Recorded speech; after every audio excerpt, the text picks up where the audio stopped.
So we live in an increasingly disenchanted world of physics and the sciences.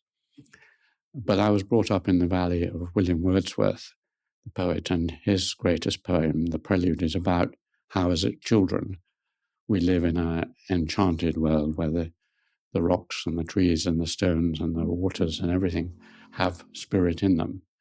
So I was brought up to reject my childhood world of, The Lion, the Witch and the Wardrobe and Harry Potter kind of ideas, and to become a sensible, rational adult.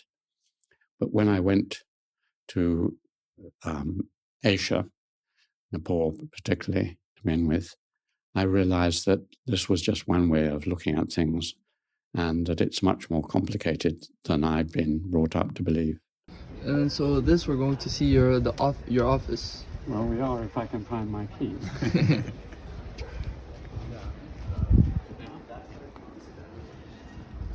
Books on interviews of Vince Cable and so on, and then Invention of the Modern World. Do you know this book? Yeah, I've actually got the PDF on. You've got that, because that's the continuation of the story of English individualism. So these also are all my books here. Wow. A lot of them translated into Chinese and other languages. So scribble, scribble, scribble. I can imagine. The Inspire Us podcast. Thank you, Alan, for having us here. We're here in King's College, Cambridge, in your beautiful office. And we're actually just speaking before we started about ghosts and your relationship with ghosts and storytelling. Can you tell us your interest with ghosts and what you're working on? Well, my family, my mother's maiden name was Rhodes James. Rhodes James is an ancient imperial family. My 8th generation grandfather was the first white child born in Jamaica.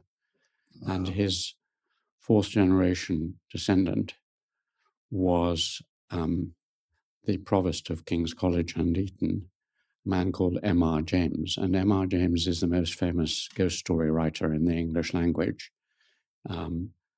Ghost Stories of an Antiquary are an amazing collection of ghost stories. So I was brought up very early on to be told I had one famous ancestor who was a ghost story writer. So that's one connection. Another is that my great-great-grandfather was married to a woman who died and then became one of the greatest, most famous 19th century ghosts, the Cheltenham ghost. Wow. Imogen Swinhoe. And then when I went to the Himalayas and Nepal and China and Japan, I entered worlds where instead of assuming there aren't ghosts until you can prove there are ghosts, everyone believed in ghosts. And when I studied anthropology, I was taught by people and read about many societies in the world, almost all of whom, whether in Amazonia or New Guinea or the Dogo Islanders or whatever, believed in ghosts. So I suspend judgment. One of the great sayings I like from Bertrand Russell is that the greatest invention of the 20th century is the suspended judgment. It wasn't invented in the 20th century, but it's a good thing. In other words, I don't know if there are ghosts, but I certainly couldn't say that there aren't. And my living in Cambridge, which is a place associated with many famous people, I walk in the ghosts of Milton or Darwin or Crick and Watson or Alan Turing or whoever it is. They're all around me. They walked along these paths.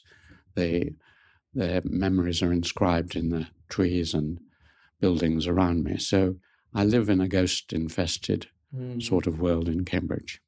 Yeah, even with the old architecture and this office has very, I guess you could say, more ghost traits than in the modern cities that we see. And what do you think is the significance of ghosts? Well, ghosts, I was brought up as a Protestant evangelical Christian.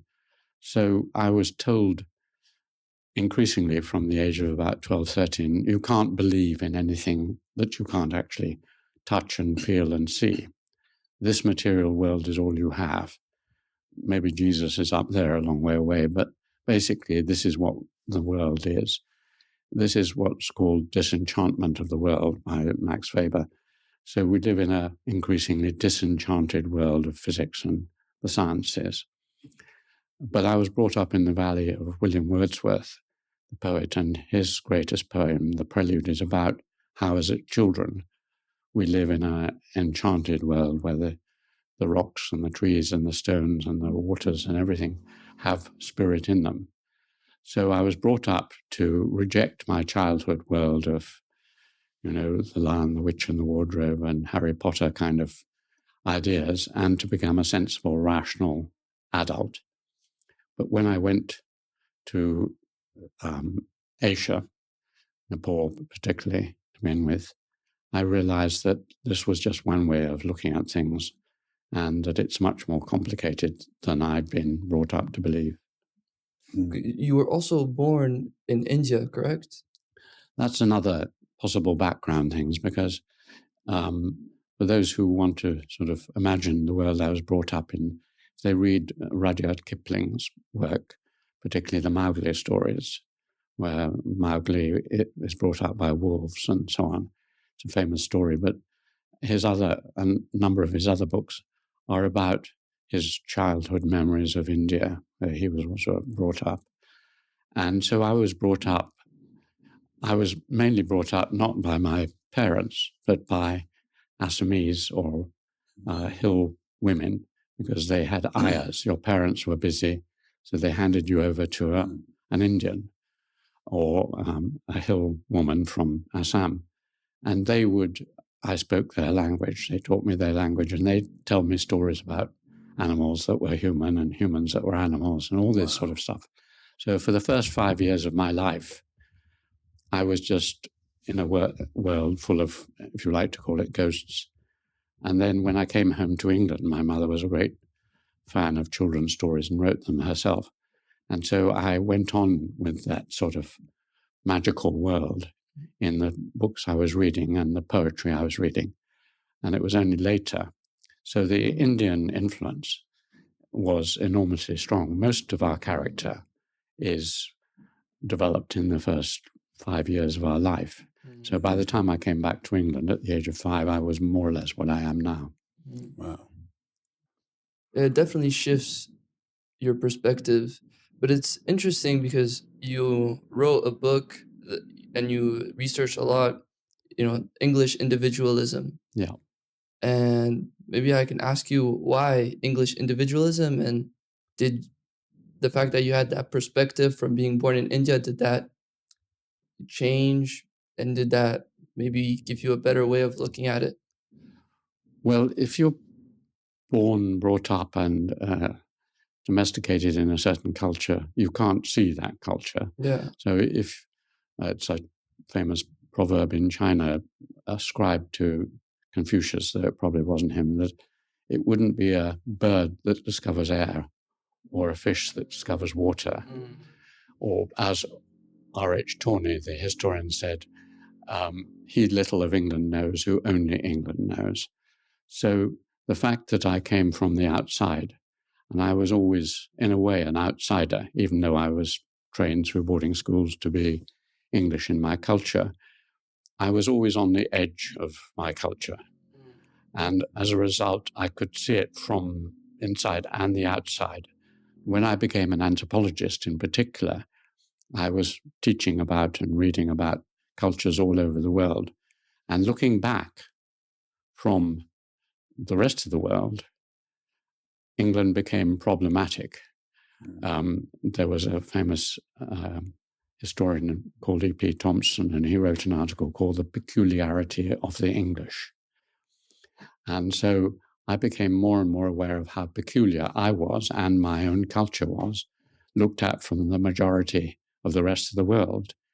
And one of those peculiarities is the extreme individualism, in that all the other societies I was looking at around the world start with the group, the family, the village, the community, and then the individual hangs off that. what I discovered looking at the English recently was that it was the other way around. You start with yourself, and then you go out and form links with other people. Now, my book, which we could talk about a bit more if you like, took that idea and started to investigate when that happened, because most people say, yes, okay, well, we are different. We are very individualistic, particularly Americans. But this is a recent phenomenon. This happened as a result of the fragmentation, dislocation of the Industrial Revolution and modern science. So it started in the late 18th and 19th century. Before that, we were just like everyone else. We were a group-based, community-based, familistic society. And that was the prevailing view that I was educated in. And it was only being an outsider and beginning to study anthropology that made me question that. So you questioned it, and what did you find? Well, what I did was to say, well, okay, so when did this strange individualism start? And I thought, well, rather than starting at the beginning, let's start now and go backwards. So I went back to the before the supposed break, in other words, the 17th century. And I'd written a book about a 17th century English clergyman, Ralph Jocelyn. And when I read his diaries, which are very, very good diaries, he was just like me. He did believe in one or two things I don't necessarily believe in, like witches. But his psychology and his view on the world and his relations with his family and who he thought he was just as individualistic as I was. So I'd gone back to the 17th century. So I then went back to the 16th and found the same thing, went back to the 15th, 14th, and I'd done the most detailed study ever made of an English village from the 13th century. And as I went back through those detailed records, which no one has ever looked at, that kind of records, I found the same thing. In other words, the English. You can see it, a good example is Chaucer's Canterbury Tales, which a set of people tell stories about their lives as they're going to Canterbury. And it's very individualistic. And the Wife of Bath and the Knight's Tale and so on. They're modern. You don't feel. You can see it in Shakespeare. I mean, no one could read and watch Shakespeare plays without realizing that, Iago or Othello or Desdemona or whoever, they're like us. Their psychology is very individualistic and modern. So I went back in that book as far as the rich records went, which was about 1200, and then I stopped. Later work, I've taken it further back. But from 1200, as I wrote, the English were as mobile, socially mobile, geographically mobile, individualistic, capitalistic, and modern in the sense that I give to modern as we are.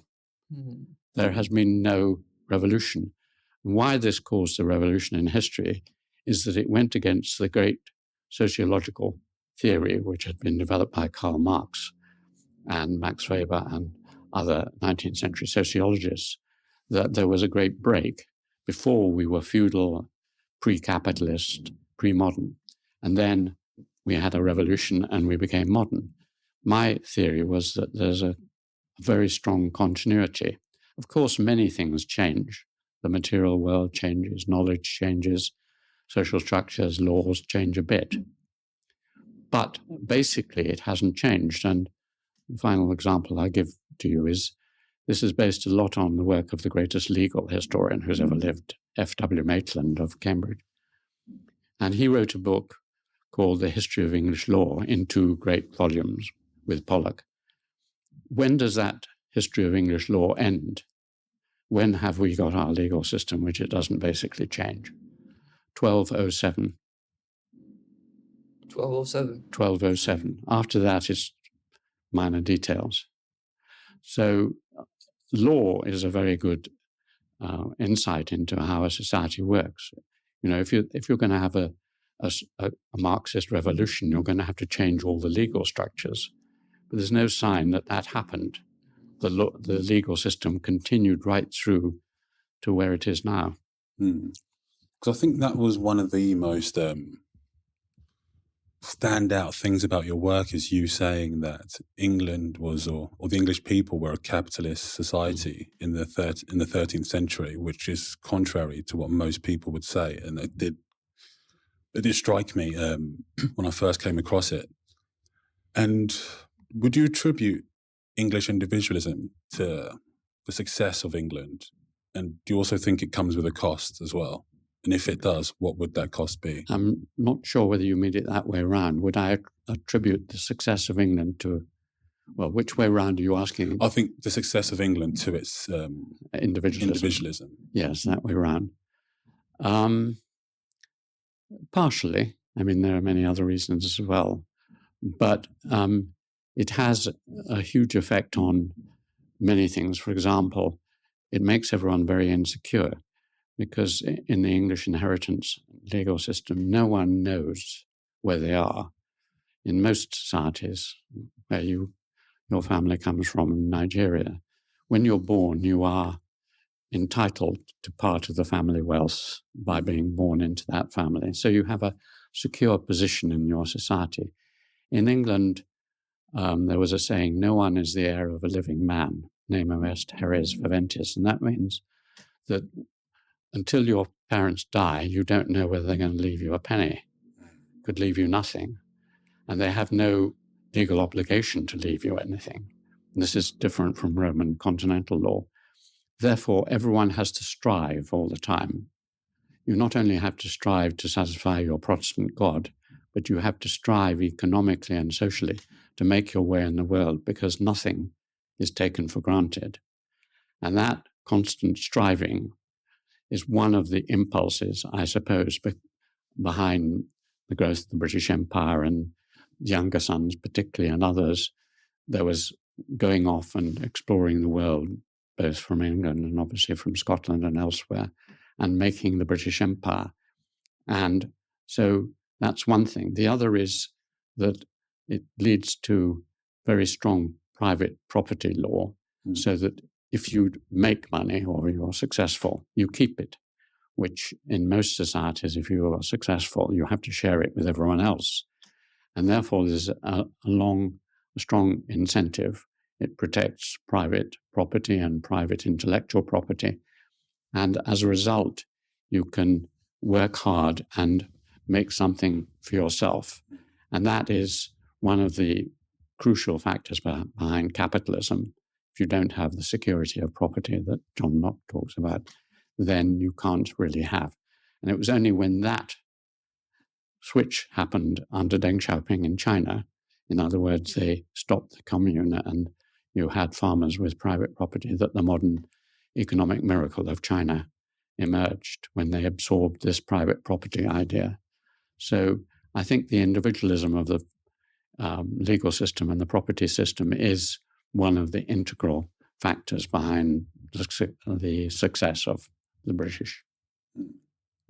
And do you think this individualism comes with a cost? Oh, huge costs. I mean, there's a famous book by an American sociologist called David Reisman called The Lonely Crowd. And that, I think that captures some of it, the lonely crowd. There's a great deal of loneliness because you are cut off from everyone. You move away from your parents when you're young. You start your own life and career. If you're fortunate, as I am, to find the love of your life early on and stay with them, then in a line of poetry I always like, by John Donne, who was a Cambridge alumnus, he says, when love so animates two souls, it defects of loneliness controls. The defects of loneliness, of separation, is the cost, one of the costs of individualism. It's also, another cost is a rather combative and aggressive attitude towards the world, which we're seeing on the large stage at the moment with America. It leads you to put yourself first in front of everyone else, and often lack empathy and sympathy with other people because you have been brought up in a very separated and lonely way. So there are psychological, social, and many other costs. And the obvious solution is to combine the two, is to have individual rights and individual property and so on, but also to be aware of social responsibilities and responsibilities to wider groups. And the way the English deal with that is to create artificial groups which have some call on your emotions. Cambridge is a very good place to talk about it because a Cambridge college is like that. I am an individual. I have my own room. I have my own rights, and I can teach as I like. On the other hand, I am part of the community of the college, and so I have responsibilities and duties and things I have to do as a member of what is basically one of the many clubs that the English form to overcome their loneliness. Yeah. This idea, Dar, you can screw in that on the other side. Oh, here. Yeah, I'll tighten it up. Yeah, this idea of loneliness is, I think, something we see a lot, and I especially see it with certain grandparents, and it's tradition that, their children will go off and even not be in other countries, and they become old and no one's there to help them and help them make food, while in other countries, in the Arab world or in Africa, it's a very family oriented. You don't have that anymore. And sorry to interrupt you there, but Alan, that's why your work really resonated with me, because growing up, born and raised in London, I always felt there was this very tangible, clear difference about someone who's, let's say, an indigenous English person, and someone who's like myself, who's of Nigerian ethnicity. And what you highlighted was, I think, just how the English are characterized by their individualism. It shapes a lot about how they think about family life and themselves and all their relationships. And I think your work articulated what that was for me. I think that English individualism sort of, it made me feel a bit, not distant, but I just knew there was a clear difference, and it was something that couldn't be ignored. And I wouldn't say, I do feel very proud to be British, but I do think there is a clear difference between someone who is indigenous, let's say. I know it's quite an abstract term, and someone who's of foreign or an ethnic minority, let's say. And I think it is that English individualism. At what point does it end? When you marry, if you may be married and have children, and their children are born here, which side of this divide are they on? I think it's hard to say. I don't think there's a divide. Perhaps it's sort of a spectrum. But for me personally, I felt like my Nigerian identity was this overarching identity, which kind of said I had a very different view of life and how I viewed myself and others. So for me personally, I think that's what it was. Like all of my other friends who are, let's say, indigenous, that how they view family life, how they interact in the world, I think there was a clear difference. And I think me growing up was me sort of adjusting to that and adapting to that. Also becoming a bit more individualistic, I think. But I think my Nigerian heritage was this overarching So you grew up in a household that wasn't individualist? Yeah, it was very relational, extremely so. But I wouldn't, at the time, I wouldn't have called it that, let's say. But I think that's what it was. So would you, if your parents said, come and look after us, or your brother, if you had a brother, said, can you use part of whatever wealth you have to educate my children? Do you feel those responsibilities? I don't even see it as a responsibility. It's something you have to do. And I don't have any issue with that. So if I don't know whether your parents are, but if they were in Nigeria and they said, come back, give up your SOAS degree, come back because we're sick and we need you to look after us, would you do that? I would seriously consider it. I think I would be inclined to do that to an extent. But that's what I mean. There's this battle between perhaps my more English individualist side and my Nigerian side. And I think that's kind of been my whole life, is that battle between the two. But for me, the Nigerian side has been this overarching force and has dominated how I see life and people and family and all these different things. Yeah. Well, I think this is one of the biggest and most interesting things to consider in the present world, because almost most of the world now are in your position. They are not living in the country where they originated from. I've encountered this and discussed this almost every day with my Chinese students and friends. Most of my friends are Chinese, and they've come to this country and they may have been educated and live here and have children here and so on. And they're constantly caught between these two models of relationship, and most of them are in your situation. In other words, if their parents were ill and said, you must come and look after us, they would decide to do that and give up everything else.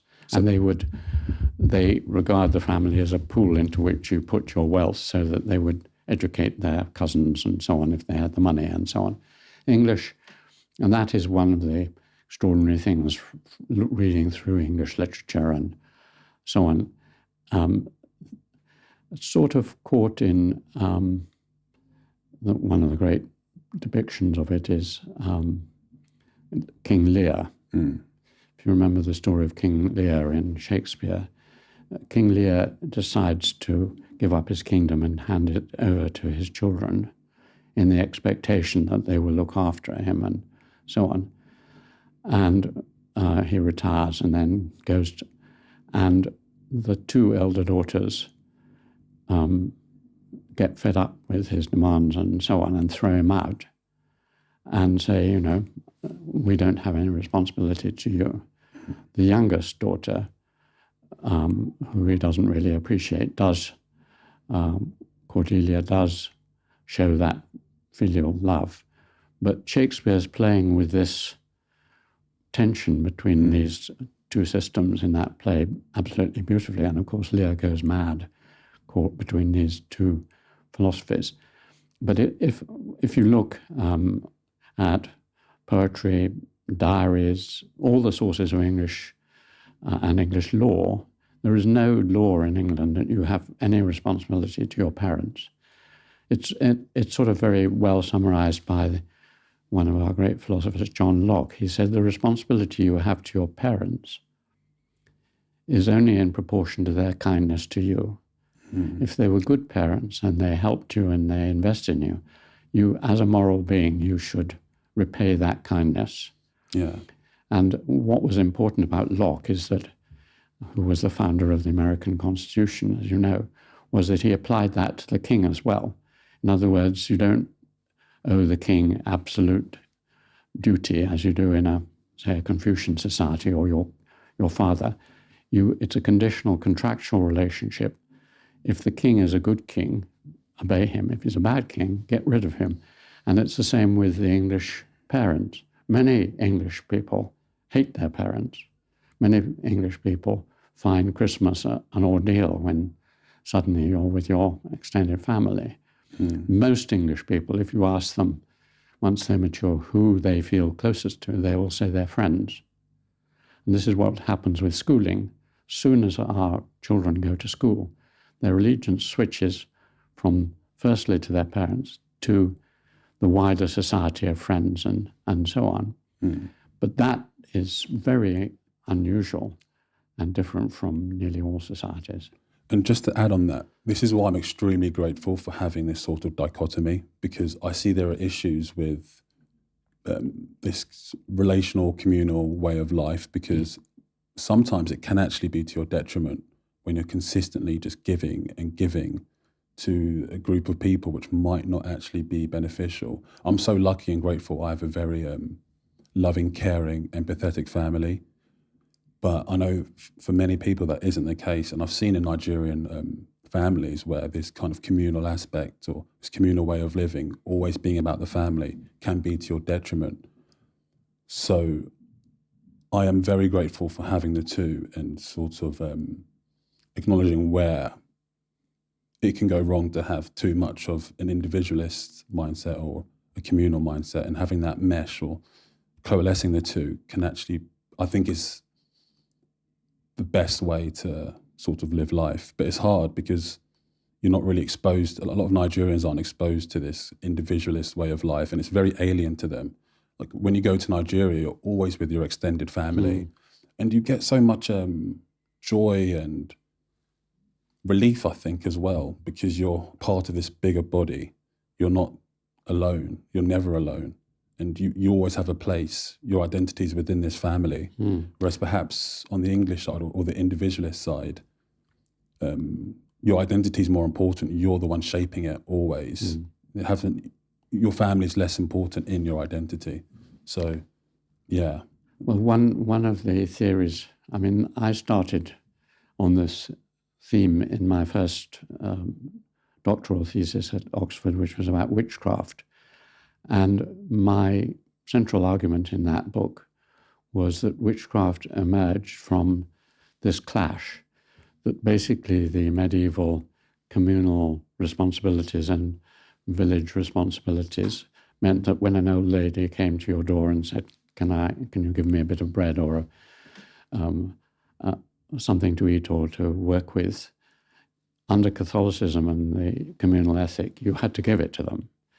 But the English, I accepted the Marx Weber theory at that time, but the English were moving towards a more individualistic point of view, which was justified by their new Protestant religion, which said, you don't, you have your relationship to God. That's the first thing.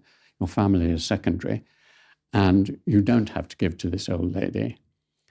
And you ended in the kind of clash, which many people feel all the time when they go past someone who's rough sleeping or something and they're asking for money, should you give them some money or not?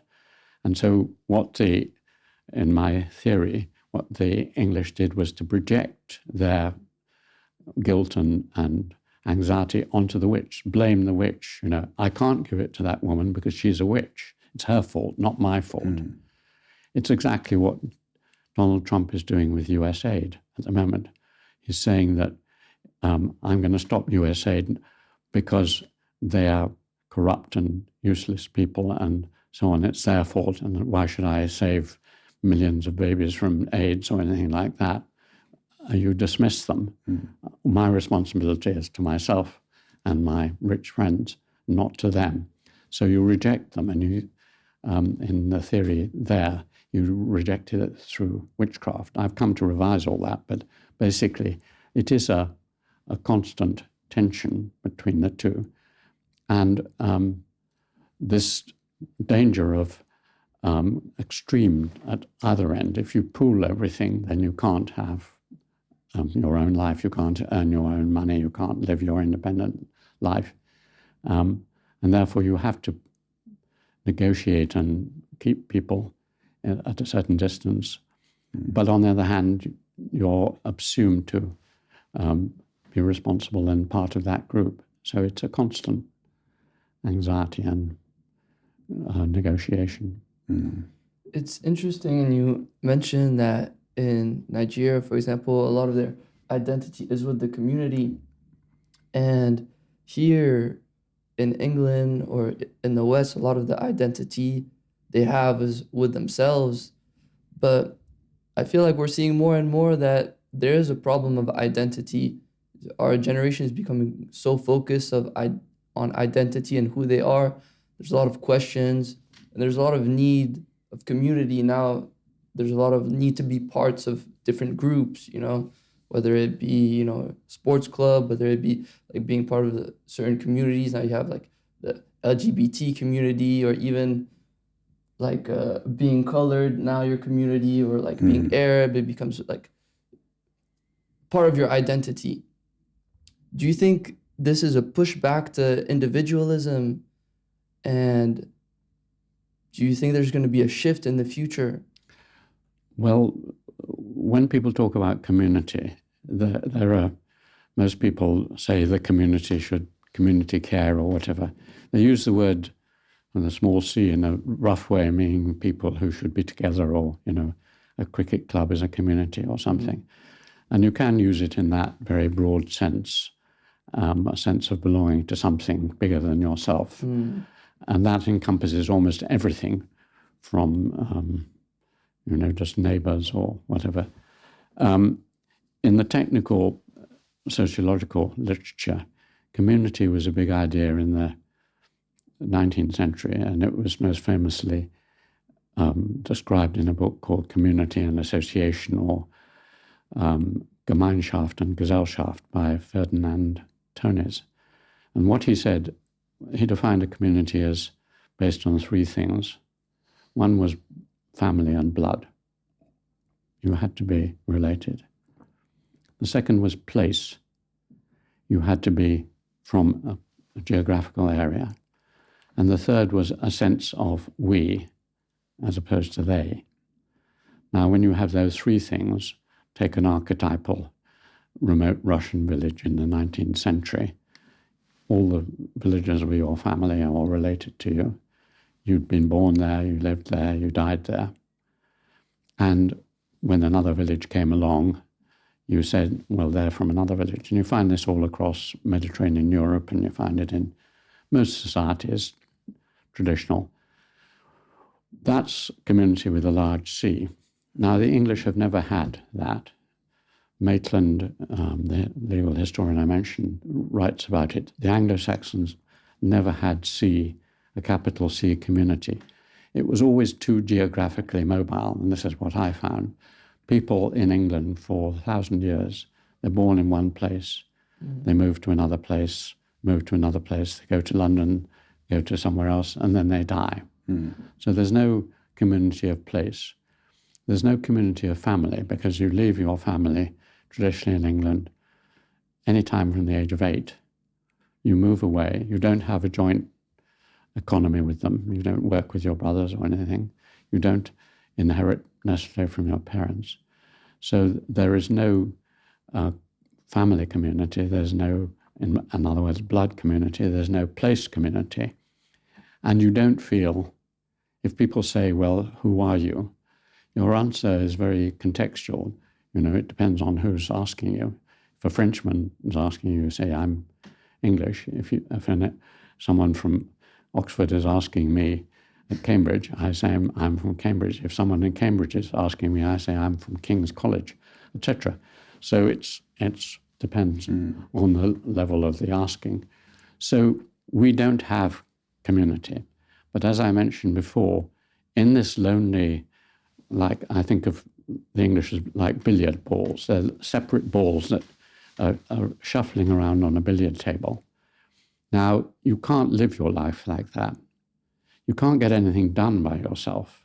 Almost everything you do in life, you have to do it with someone else, whether it's creating children, traditionally anyway, or setting up a business, or being educated or something. You have to form into teams or groups or clubs or whatever.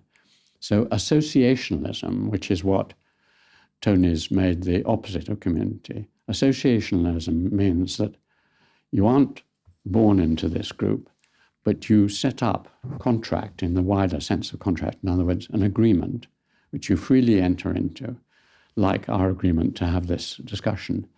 We haven't written any document about it or anything else, but we've agreed implicitly to hold this. That is a contractual, associational agreement to do something.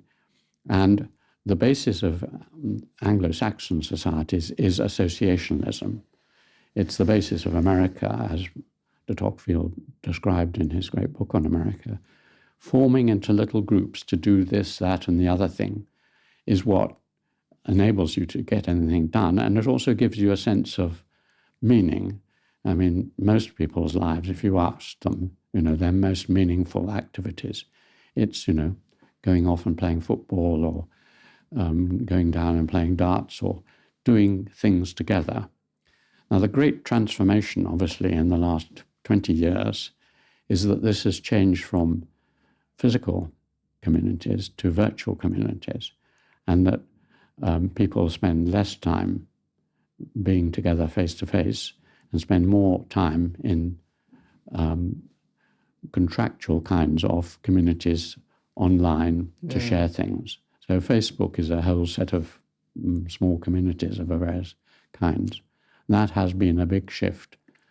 But it's absolutely essential that you have this. Otherwise, you just, I mean, it was most famously put forward by the political philosopher Thomas Hobbes. At the beginning or near the beginning of Leviathan, he says that if you take a lonely individual and just have lonely individuals and they don't form any contract to work together in the state, in Leviathan, then life is nasty, brutish, and short, and a war of all against all. There is nothing to bind you together.